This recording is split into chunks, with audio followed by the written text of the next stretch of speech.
In this video, I want to talk about relationships and how relationships can be ruined. And so, relationships can be ruined by things that we say that we can't take back.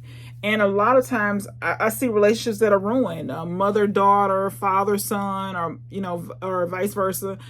Things have been said that cannot be taken back. And so, I always think about what makes a person say things that cannot be taken back. And so we say hurtful things, right? We're fighting. We don't fight fair all the time. We say things that we should not say. And this really comes back to we have an issue that needs to be addressed, and we've been letting it fester. We've been looking and hoping for a situation to come where we can actually address the situation, but it hasn't come.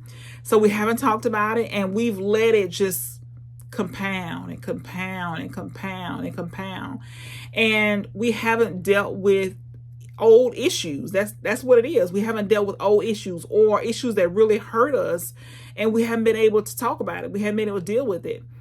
Sometimes we just put it off and we say, okay, something happened, a person really hurt you, and you were going to deal with it tomorrow. You were so upset, you were like, I'm gonna talk to them tomorrow.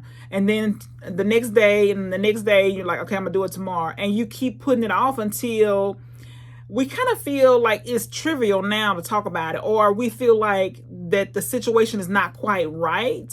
How do you bring up this hurt or pain? And when we do this, when we keep things in that should have been addressed within 48 hours, so we want to do it within a reasonable amount of time, because the person will forget, right? We address something that happened 10 years ago, and the person's trying to figure out what you're talking about. So we want to make sure we address it within a reasonable amount of time. We got to think about ahead of time what it is that hurt us. And so I like to do it on paper. I want to write down exactly what happened, how I feel about what happened, what did I hope to happen, what really hurt, what specifically. Because if I talk in vague or generalities, then people are wondering, what are we talking about? So we got to know specifically what it was that hurt us, what was said, what did you want to happen, what did you expect, what caught you off guard, or whatever.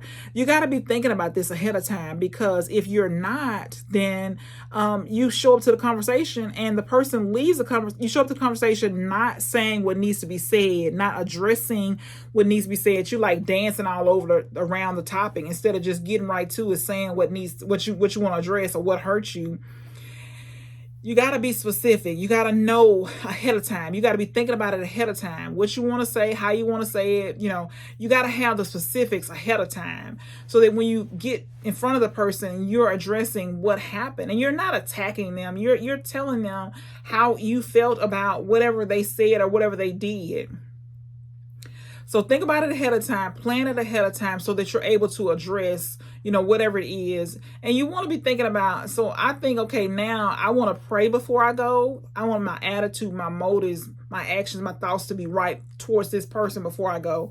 And I want to make sure that I'm speaking the truth in love, that I'm not being selfish in this encounter, that I'm not thinking about only myself. And so what I have realized is that we often think about ourselves. And I love Joyce Meyer when she talks about she does the robot kind of like, what about me? What about me? What about me? I think we live our lives so selfishly. We only think about ourselves, but we have got to start thinking about when we have this conflict or something that's happened, we got to be thinking about, put yourself in the other person's position, or just play devil's advocate, and think about, okay, how they may have felt, what they might have been thinking. And so I know too for a fact that things with text messages are often misconstrued. They could be taken in the wrong context, in the wrong way. So you just got to make sure. But when you're going to talk to somebody, plan ahead. Go in with the right attitude. Pray about it before you go. Apologize if you need to. Don't just see it from the other person's point of view, because sometimes we just see it from our point of view and we see the person did us wrong, but we don't realize that we did something that hurt them as well. So think about it ahead of time. Plan it ahead of time, so that you go into it with the right thoughts, the attitude, the behavior, that you're saying the right words in the right way.